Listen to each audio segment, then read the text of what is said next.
Hello friends, today we discuss the structure analysis 2 in that stiffness matrix method. I, Professor Mrunal Santosh Ugle, Assistant Professor in Kekewak Institute of Engineering, Education and Research, Nasik. So today we start about the stiffness matrix method. In that we discuss the introduction about the stiffness matrix method, essential features of stiffness matrix, properties of stiffness matrix, and one numerical we are taking for the analysis of the continuous beam with the help of this stiffness matrix method. So let us start with one by one. So in that, this method is advanced tool for analyze determinate structures. It is also referred as a displacement method. In the stiffness method, the unknown are the joint displacements in structure which are automatically specified.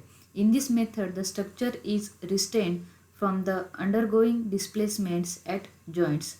The restraining forces are determined at the joints. The number of artificial restraint added to make the structure restrained. However, structure does not satisfy the equilibrium of the forces at the joints. Displacements are then allowed to take place at the joints until artificial restraining forces vanish.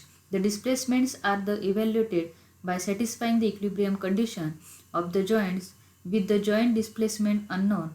The forces on the structure are determined by the superposition of the forces in the restraint structure and the forces due to displacement at the joints. So this is all about the introduction of the stiffness matrix method.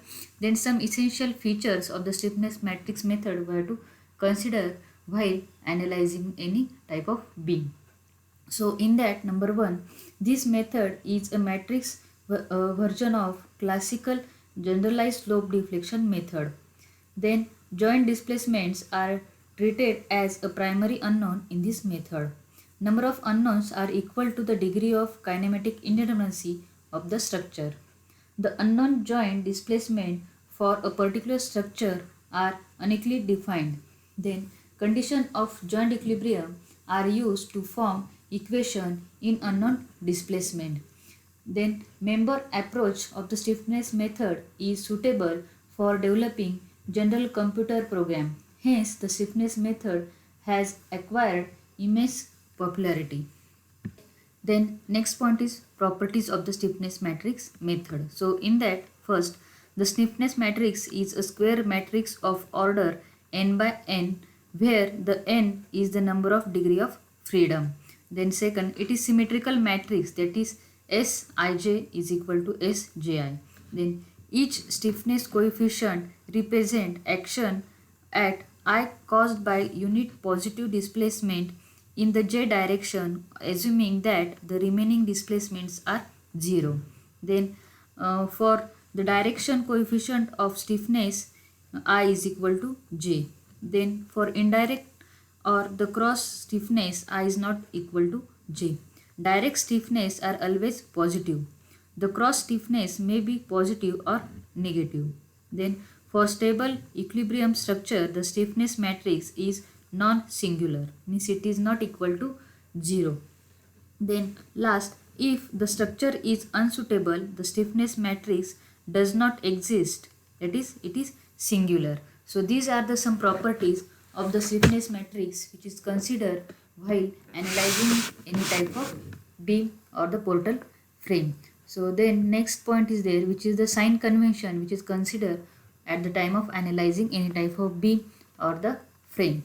So these are the some sign conventions which is considered while designing the beam or the frame. So here anti-clockwise movement considered as a negative and anti-clockwise movement considered as a positive. Similarly here shear force direction is also positive and negative according to this direction. So these are the some sign convention which is considered while analyzing the numerical. So let us start with the numerical. So here in this topic we have to analyze the continuous beam by stiffness matrix method. So now start with the numerical. So analyze the beam shown in figure by stiffness matrix method. Support B sink by 25 mm. Take E is equal to 3800 kilonewton meter square. So this is the sinking type of support is there.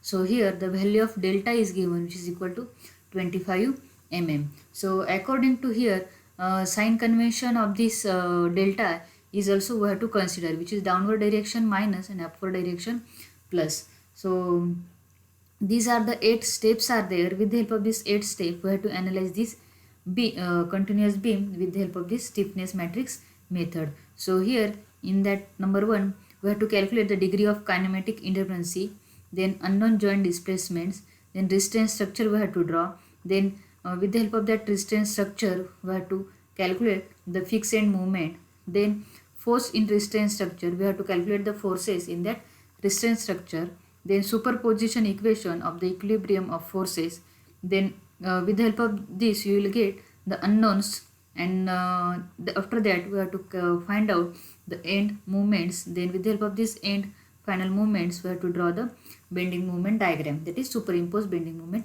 diagram. So this is the steps which we have to follow for the analysis of this beam with the help of stiffness matrix method. So here ABC is the continuous beam, in that on span AB 10 kilonewton meter UDL is acting and 30 kilonewton load, which is eccentric load, is acting on beam BC. So these are the distances of the beam. So let us start with the first step, which is we have to calculate the degree of kinematic indeterminacy. So here how to calculate the degree of indeterminacy? So according for that, here number of reactions, here 3, 1 and 1, and number of, here we have to calculate the degree of kinematic indeterminacy. For that, support B and support C is simple supports is there, and support A is fixed support. So obviously according to the our assumption, here at support B and at support C rotation will develop. So these are the two unknowns, theta B and theta C. So according to that, we have to consider the unknown joint displacement at support B and support C. So D1 is equal to theta B and D2 is equal to theta C. This is the two displacement according to this degree of kinematic indeterminacy. Then third step, restraint structure. So according to this two unknowns, we have to draw the restraint structure. Means by removing the simple supports, here we have to apply the fixed support. So the joint B and C are locked and restraint structure is obtained as shown in figure. So according to that, we have to remove the simple supports from point B and C, and we have to draw this restraint structure. And with the help of this restraint structure, we have to calculate the fixed end moment. So according to this, we have to calculate the fixed end moment. So one by one, consider the sign convention. Here in the previous slide, we have to consider some sign convention: anti-clockwise movement negative and clockwise movement positive. So according to that, we have to calculate the movement. So here WL square by 12, this is the UDL is acting over here, and the support, sinking support is given. Here the far end is upward direction, so the support delta we have to consider as a negative. So according to that, put the value W is equal to 10, L is equal to 6 into square divided by 12 minus 6 EI divided by L square into delta. Here 25 mm is the displacement which is given in the numerical. So just we have to convert this 25 into meter, because this 6 is in meter and load is also in meter. So we have to convert this 25 mm into meter, and according to sign convention this is negative. So according to that, we will get the fixed end movement for M of AB, which is equal to 45.83 kilonewton meter. Similarly, we have to calculate the fixed end movement for BA. So at that time also we have to calculate the fixed end movement. So here the movement is occur in clockwise direction. So the according to our sign convention, we have to consider minus. So minus WL square by 12 minus 6 EI delta by L square. So here delta is negative. So according to that, we have to put the value. You will get the M of AB is equal to minus 14.16 kilonewton meter. Then for BC, so here also this movement is produced in anticlockwise direction, so it is positive, and this loading is eccentric loading is acting on this beam BC. So the formula is WAB square by L square. So A is the distance. Here we consider the origin is at B. So A distance is 2 meter, B distance is 4 meter, and L distance is total distance, which is 6 meter. So according to that, here we have to put the value, and finally you will get the 10.83 kilonewton meter. Then similarly here also we have to put the value for m of f cb, which is equal to w ba square upon L square minus 6 EI delta by L square. Here the far end is upward direction, so the delta is positive. So according to that, here we have to put the value delta, which is 25 mm in positive.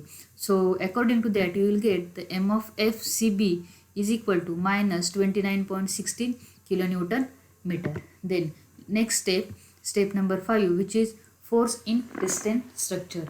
So for that, this is the from this diagram it shows that when here unit displacement is there, so unit slope is there, according to that the rotation of the beam is shown in figure. So here theta b is equal to 1, theta b is equal to 1. So at that time here S11, here is S11, so according to that 4 EI by L plus for BC 4 EI by L, because ends are fixed. So according to that, put the value. L is 6 meter, here also L is 6 meter. So according to that, S11 is equal to 1.33 EI. Then similarly S21, so at that time also the formula is there, which is 2 EI for 2 EI by L for CB. So S12 is produced here. So according to that, you will get S12 is equal to S21 is equal to 0.33 EI. Then consider the unit slope at C point. So according to that restraint structure, here S12 is there and S22 is there. So for that 4 EI by L for CB. So put the value L is equal to 6 meter, you will get 0.66 EI. So this is the forces in restraint structure. The equilibrium requirement of the forces. So there is no applied couple at point B and C. Therefore, F1 is equal to F2 is equal to 0. Then step number 6. So according to this stiffness matrix method, so this is the one formula. With the help of this, we have to calculate the displacement. So superposition equation of equilibrium of forces. This is the one formula. With the help of that, you will get the one matrix equation. When we have to solve these two equations, we will get the unknowns. So here matrix F is equal to matrix A delta L plus S into D. So according to that, here we have to put the value of the moment, and here these figures S11, S12, S21, these figures we have to put according to. So here S11 is there, S12 is there, S21 is there, S22 is there. Then delta 1, delta 2 are the unknowns. These unknowns we have to find out. So rearrange this equation, you will get this type of equation. So these are the two equations. In the two unknowns are there, D1 and D2. Then by solving these two equations, you will get D1 is equal to theta B, which is equal to minus 9.64 divided by EI. So this minus sign indicates the rotation at point B is in anticlockwise direction, and D2 is equal to theta C is equal to 48.56 divided by EI. Means the rotation at point C is in clockwise direction.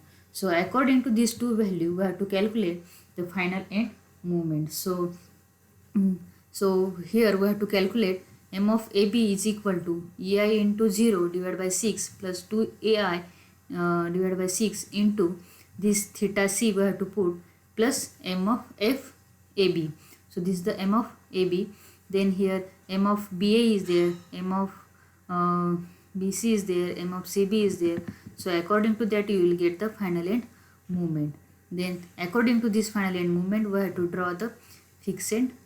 According to that, we have to draw the superimposed bending moment diagram. Here we have to consider the AB as a simply supported beam. According to that WL square by 8, you will get the 48 kilonewton meter, and here WAB by L, according to that you will get the 45 kilonewton meter. And these 42, 61, these are the final end moment which is we have to calculate it here. According to that you will get the superimposed bending moment diagram. So I hope all of you understand the procedure how to analyze the continuous beam with the help of stiffness matrix method.